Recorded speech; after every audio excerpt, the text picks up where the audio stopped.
Hi guys, welcome back to another episode of Hot Air. Thank you once again for joining us in this week's episode. And also thank you very, very much for the comments and the support for the last video that we put out. Some of the comments that we received were absolutely fantastic. We were almost convinced that someone had bribed these people to say the nice things they said, weren't we? Because they were absolutely fantastic. Anyone. Honestly. Yeah, no money passed hands, promise. But it was really good. Thank you very much for them. Yeah, and we hope that as we continue down this path of putting out content, more and more of you guys feel the same way, in that we are doing a good job showcasing these rifles and giving you guys information that is unbiased. We don't ever want to say to you, go and try this or go and get this if it's not what we think or what we believe ourselves. So thank you for doing that, guys. It was very, very much appreciated. Right, this week's episode, we chose a title for this video purely because we thought, well, it is something very, very special. And the title was taken from the Airgun magazine back in 1992. Yeah. When we had to do a lot of swatting up on this, guys. We've gone around all the collectors and gathered information from them, and we've gone through all the books to try and find out as much as we can. There's not an awful lot about them, but we still think it's worth showing you because these things are fantastic. Yeah. So before we started recording this week, we both had a chat and said we'd seen guns by this manufacturer before, but we'd never physically seen or held this particular model. And the title of that article that we were just discussing there, guys, was that it was the Airgun for Airgun Millionaires. They only ever made 15 of this one specific model of air rifle. So they are like the elite of the elite, if you like. They're not in everyone's collection. There are only a few dotted about.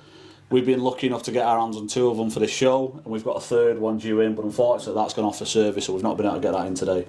A true limited edition, which is what we wanted to show you. Yeah. From the previous shows. Yeah, people are saying limited this, limited that, but 15, guys. This is a limited edition. So So we're going to be looking today, guys, at the SportsMatch Scimitar. Now, SportsMatch, for those of you that may not know, they did rifles. They obviously do mounts, and they've got a decent history of making decent air rifles, haven't they? Like they've done a fair few. Collaborations with people. Yeah, there's a lot. We were going to bring in a standard GC2, weren't we? Yeah. We wanted to do that. We thought we wanted to show you exactly where it came from. However, these rifles are that smart. Yeah, we didn't really want to detract from what these are because they are something very special in their own right, aren't they? Yeah, we thought they deserved it. So the SportsMatch Scimitar is what we're going to be looking at, which is the follow-on from the GC2, isn't it? Yeah, a lot of people called it the GC2 Mark III. Some people call it the GC3. It was a GC2. If I say bullpup, a lot of people didn't like that it was called. Didn't want to call it a bullpup, especially the designer, John Ford, who designed and partly designed the GC2 itself. I think just a little bit of history on that, guys. I think I'm right in saying Joe Carty was kind of like the person who came up with all the ideas, but didn't necessarily have a way of putting them together. And then John Ford was the practical man that could literally take them ideas and that he scribbled on paper and cigarette packets and everything else, and then put them into place and make it happen. So the two of them worked very well together. And then taking that perfect action, perfect rifle that everybody deems the GC2 and put it into this short action and doing a collaboration with a master of stocks like John Wellham. You're always onto a winner, weren't you? Yeah, and I think for those of you that have never shot one, or those of you that haven't had the opportunity of being near one, the GC2 is special in its own right, isn't it? When you shoot them, when you fire them, they are a very, very smooth cocking rifle. They're very, very consistent. They are a fantastically well made bit of kit. I'm sure there's been one on the show previous when Lloyd and Tony were doing the show. If there hasn't, we'll do one. Yeah, definitely, because we got people that have got some. So we'll have a look back. I'm sure there was one. I think there was a mention of one. The GC2 obviously went to a load of tournaments with Terry Doe. So Terry Doe won a fair few competitions with the GC2, so it kind of shows the pedigree of that rifle in its own. A fantastic bit of kit, and like I say, a very, very consistent shooting rifle, very well made. And then the Scimitar came out, didn't it? And like they did this 15 run, and they've put a full length action inside, as Gareth said, a bullpup style stock, if you like, which isn't an easy thing to do, is it? No, not at all. They come up against, I mean, back in them days, the testing, one of the things I read, right, which I thought was absolutely fantastic, they had the reporter at the time, I forget his name, sorry, but the reporter for the Airgun magazine, testing the firing mechanism. What we'll show you in a minute is the cheek piece, the rollover cheek piece. You have to load the pellet underneath that, and the easy way to get away with that is to take the cheek piece away. However, because there was a tiny bit of risk that if your bolt was open, you could pull the trigger and it'd blow back whatever was inside the barrel, they didn't want to take that risk, so they considered that rollover cheek piece as a blast guard. Yeah. That was what it was considered as. However, they wanted to test how dangerous this was, so they got the magazine reporter, covered his face, and this is back in 91, 92, yeah. Covered his face in some sort of Vaseline lotion or something to try and sort of catch any molecules that came from the rifle. They then put swarf and all sorts down the barrel and then pulled the trigger with his head next to it. Health and safety these days, I just couldn't imagine that. I just think that's fantastic. I read that in the magazine and thought, this is amazing, you know. That was just one of the things that really shocked me. But yeah, health and safety at its finest. So clipboards and Ivy's vests all over the show on that one. Yeah. So we'll get one out. Yeah. We've got two to show you. We'll start with the earliest one first. So we've got number 1, which we don't have today. That's the one that's away being serviced. Then we've got number 13 and number 15. So I think we'll start with 13. Yeah. And then we'll show you the number 15, which was the final one they ever did. This one's quite nice as well, because when Nick Jenkinson designed the rail for these, he spoke to the rail's slightly cambered down to the front muzzle. I forget the degree, but it's a slight camber. And he spoke to a Premier rep in America and said, "Listen, guys, there's going to be a lot of orders for Premier reps, so make sure they're available." And indeed, there was, and there's one on top of this, which is quite nice. So this is the standard one, probably one of the finest blackings I've seen. It's stunning, the blacking on this. The camera will not do it justice, guys. I apologise for that. As we've said with a lot of these other manufacturers that we've kind of cherry-picked, your Venoms, your ISPs, your Ripleys, again, these rifles were customisable in terms of what you wanted your stock to look like and how you wanted it to fit and feel. So there are differences when you see any of the 15 that are out there. You will notice that there are differences on all the stocks. Certainly the difference between the 1 and the 13 and 13 and number 15, the differences they're very obvious. So this rifle is phenomenal. It is a fantastic bit of engineering, really well put together, and every part of it has been really well thought out. So obviously when the guys have designed it, they've looked at it and gone, how do we do this? That's how we fix that particular problem. So you've got a true floating barrel on these guys, so everyone knows the importance of having a floating barrel. And the hollowness here, this is actually hollow here and here, so the barrel isn't touching, and this independence here on the actual the cylinder underneath. So that gives you your freeform floating barrel, overcome an issue with the scope straight away. So, and the biggest problem that Will knows quite well about, because he's been looking up pictures of this, the biggest problem with the bullpup. Sorry, this is. And just before Gareth says that, it is worthwhile saying this, it's a problem that still affects rifles of today. Some of the ones that I'm not going to name manufacturers, because some do it really well and some don't do it very well at all.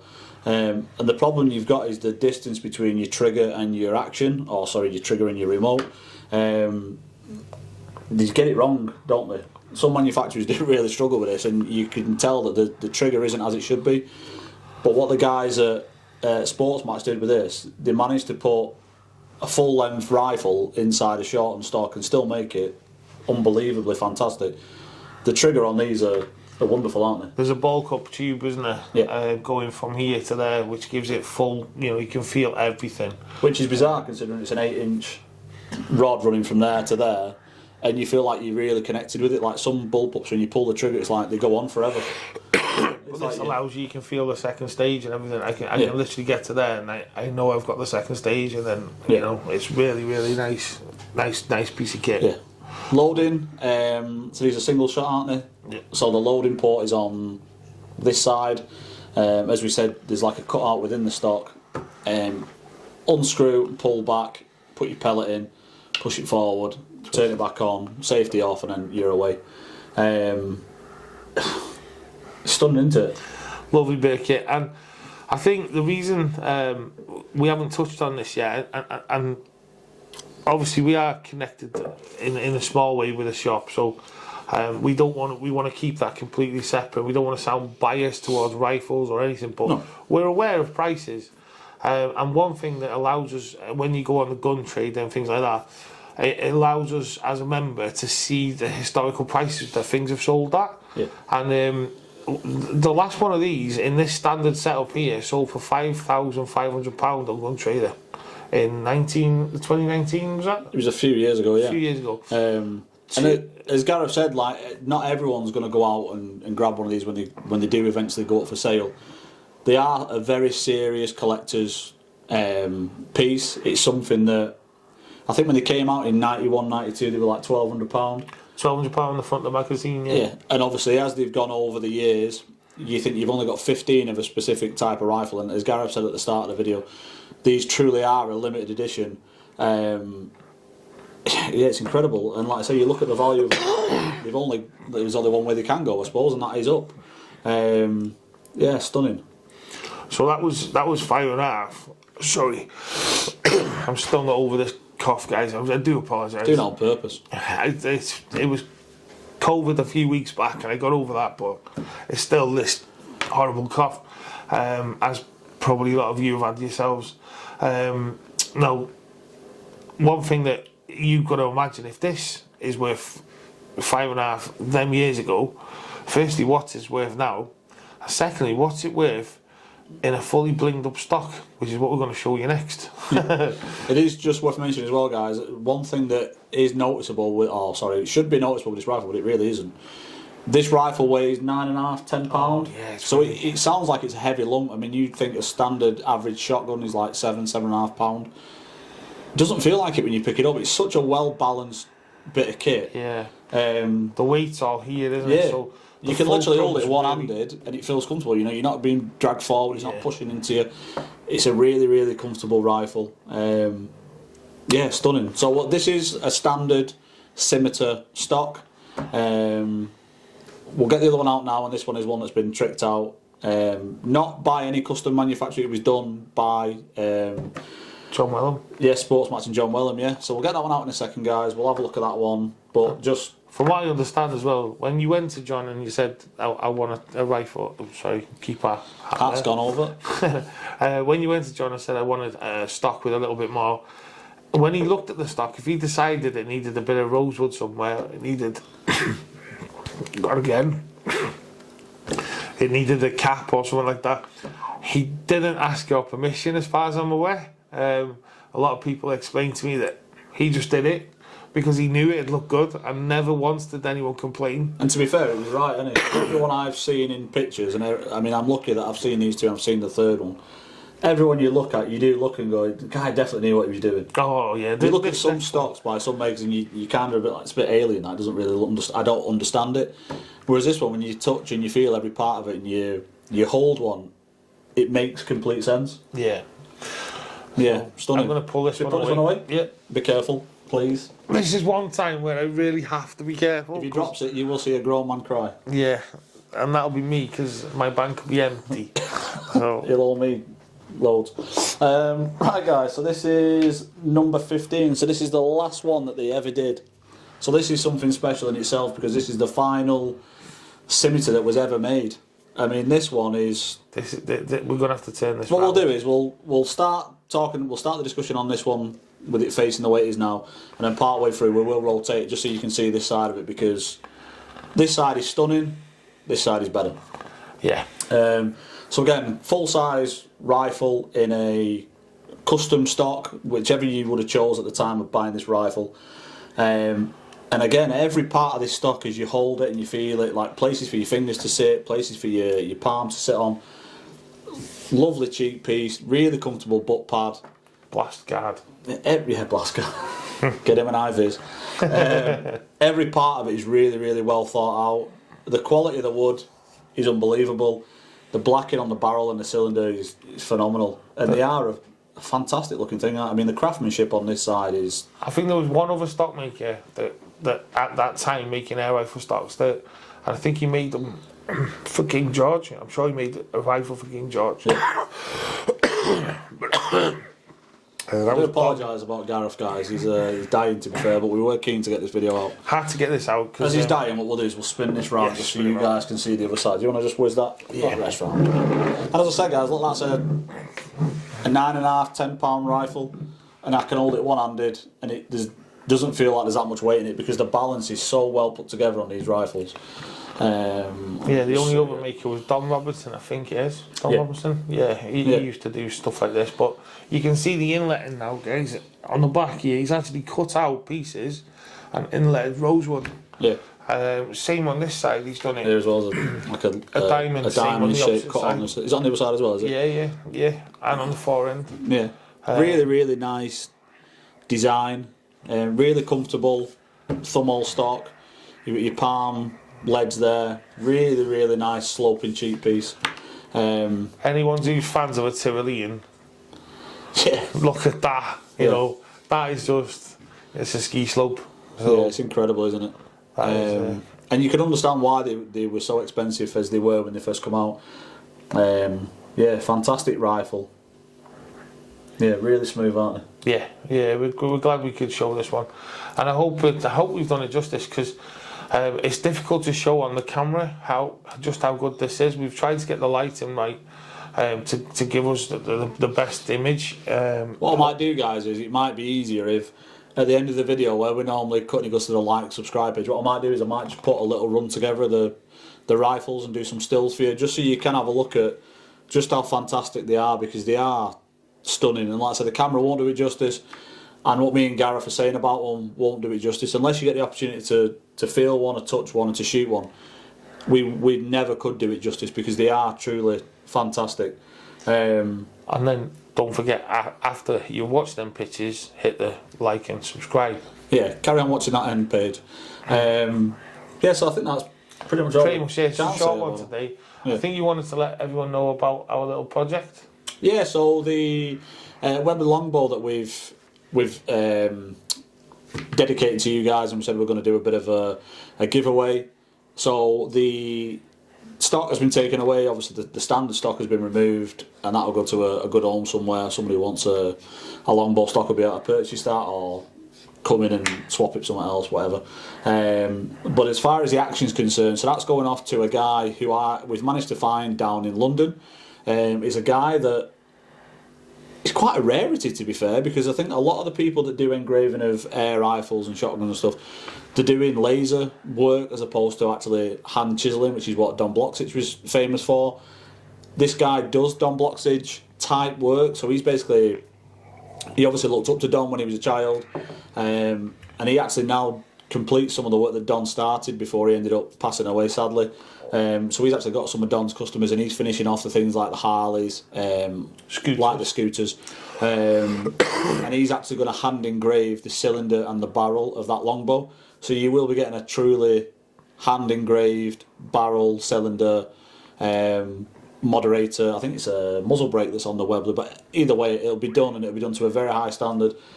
I didn't want to just send it to anybody, so when I found this guy, he was vetted very much. Will literally has found this person, and I'll give you an idea. This guy has never done a rifle or firearm ever. So Gwil, all credit to him, has been helping generate an RFD and everything. So this guy's going to be good. Yeah, and when that's all confirmed, guys, and we know for a fact it's definitely 100% then we happening, can say who he is. I will introduce him to you guys. I'll put up a picture of his business page and stuff, and you guys can check his work out, because it is superb. But I think for today we wanted to keep it quite short and quite sweet, because I know the last one was like an hour long, or just short of an hour, and the one before that was like 45 minutes long.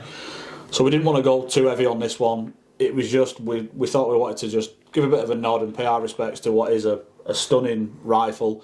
There were only 15 ever made, so it is a truly limited edition, isn't it? And it is. We wanted to show you guys, give you the opportunity to have a look at them and just see, and do your own research. Look online. There's not a great deal out there because of how limited the number are, but you will find a couple of bits on there.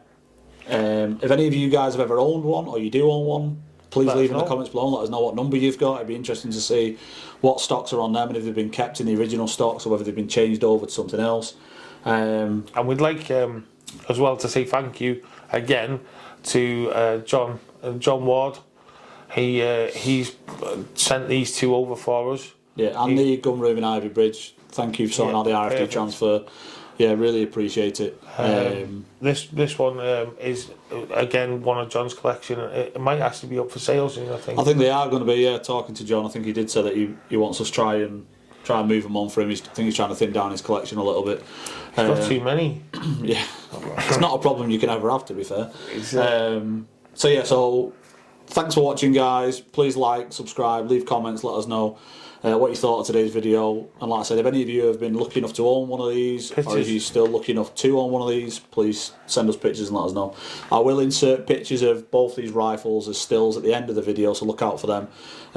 But for myself and Gareth, thank you, and we'll see you next week. Take care. Bye bye.